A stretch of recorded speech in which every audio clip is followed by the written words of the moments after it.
Sistem merit Jawa Barat udah keren, Pak. Angkanya tertinggi di Indonesia, menembus 400 indeks sistem merit. De facto-nya, kita membangun Jawa Barat tidak bisa hanya mengandalkan Pemda Provinsi Jawa Barat. Karena Jawa Barat terdiri dari 27 kabupaten kota, 627 kecamatan, 5.311 desa, dan 646 kelurahan. Artinya Jawa Barat hanya akan istimewa, ya, hanya akan sejahtera masyarakatnya apabila ASN di 27 kabupaten kota sampai kecamatan itu hebat-hebat, Pak. Sementara ya mobilitas talentanya kan dibatasi karena ada PPK. Provinsi asik dengan dunianya, kabupaten asik dengan dunia. Bagaimana supaya mengintegrasikan kepegawaian ini, Pak?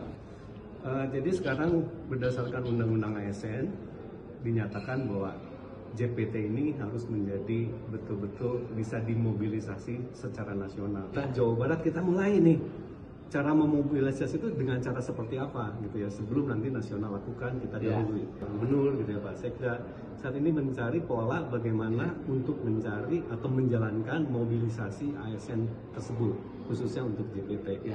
Nah, itu salah satu yang memang menjadikan hal yang menarik karena kita harus mencari metode bagaimana cara menilainya gitu ya, sehingga standarisasi ini bisa kita lakukan.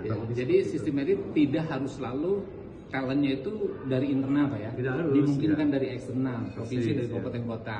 Nah, kebetulan saat ini kan ada 10 jabatan JPT yang kosong, Pak. Dimungkinkan dari kabupaten kota untuk gabung ke provinsi. Sangat kalau kita bicara mobilitas talenta itu kan memungkinkan, bahkan dari pusat pun sangat memungkinkan dan selama ini juga sudah dilakukan.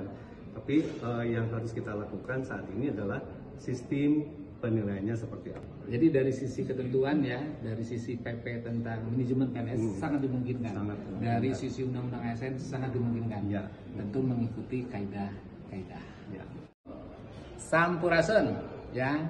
Untuk keluarga besar ASN Pemda Provinsi Jawa Barat, lebih jauhnya teman-teman ASN Pemda Kabupaten Kota di Jawa Barat. Ya, saat ini kita masuk ke babak baru penyelenggaraan pemerintahan.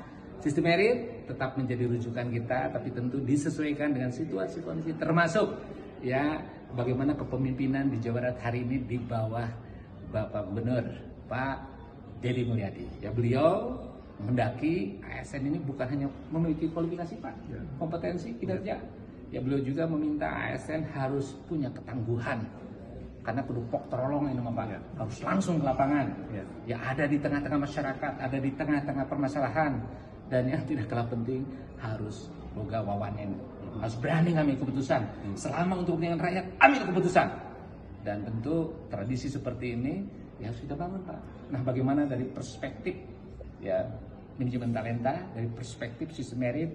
Nah, kebetulan beliau adalah resiknya ya untuk human capital management ya. Pastiawan. Maka Pak, Pak. Ya, dalam sistem merit itu kita mengukur ke dalam dua sumbu, Pak. Siap. Potensial kita dan kinerja. Yang tadi Pak Sekda sampaikan bahwa itu adalah bagaimana kita mencari orang-orang yang mempunyai karakter seperti tadi. Jadi saya bisa menerjemahkan barangkali untuk kepemimpinan Pak KDM ini berarti membutuhkan orang-orang yang mempunyai critical thinking yang sangat kuat, lalu endurance karena dia harus tahan, kemudian pengambilan keputusan yang berani. Dan ini bisa sepertinya kita cari di dalam tes kompetensi kita, gitu ya. Dalam penilaian kompetensi kita, baik kompetensi maupun potensi, dan sangat memungkinkan. Dan itu menjadi harga yang spesifik. ASN kita harus mempunyai tambahan kompetensi atau penguatan kompetensi di bidang tersebut.